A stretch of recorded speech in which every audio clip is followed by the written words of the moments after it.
Ankleshwar GIDC post ઓફિસની ઇમારત જર્જરિત થતા બંધ કરી દેવામાં આવી છે.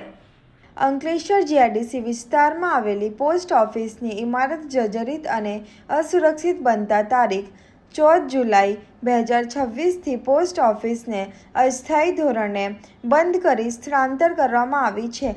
ભરૂચ પોસ્ટ ઓફિસના સુપ્રિન્ટેન્ડન્ટના હુકુમથી અંકલેશ્વર જીઆઈડીસી પોસ્ટ ઓફિસનું કામકાજ હવે અંકલેશ્વર ઓએનજીસી કોલોની સબ પોસ્ટ ઓફિસ ખાતે ખસેડવામાં આવ્યું છે.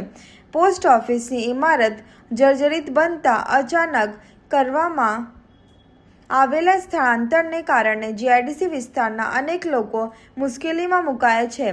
પોસ્ટ ઓફિસના કામકાજ માટે હવે સ્થાનિકોએ ઓએનજીસી કોલોની ખાતે આવેલી સબ પોસ્ટ ઓફિસ સુધી જવું પડશે. પોસ્ટ ઓફિસની બહાર સ્થળાંતરને નોટિસ લગાવવામાં આવી છે, જેના કારણે પોસ્ટ ઓફિસના કામ માટે આવતા કેટલાક લોકો નોટિસ જોઈને અસમંજસમાં મુકાતા હોવાના દ્રશ્યો પણ કેમેરામાં કેદ થયા છે.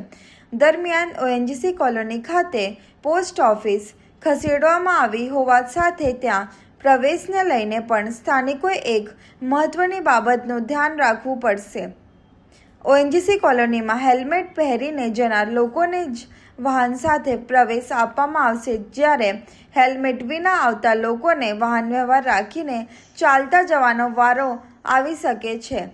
અંકલેશ્વર જીઆઈડીસી એશિયાની સૌથી મોટી ઔદ્યોગિક વસાહતોમાંની એક હોવા છતાં અહીંની પોસ્ટ ઓફિસની નવી ઇમારત ક્યારે બનાવવામાં આવશે તે અંગે હજુ સુધી કોઈ સ્પષ્ટતા કરવામાં આવી નથી, જેના કારણે સ્થાનિકોમાં રોષ જોવા મળી રહ્યું છે. હવે સૌથી મોટો સવાલ એ છે કે જર્જરિત પોસ્ટ ઓફિસની જગ્યાએ નવી ઇમારત ક્યારે બનશે અને જીઆઈડીસી વિસ્તારના લોકોને ફરી પોતાની નજીક પોસ્ટ ઓફિસની સુવિધા ક્યારે મળશે.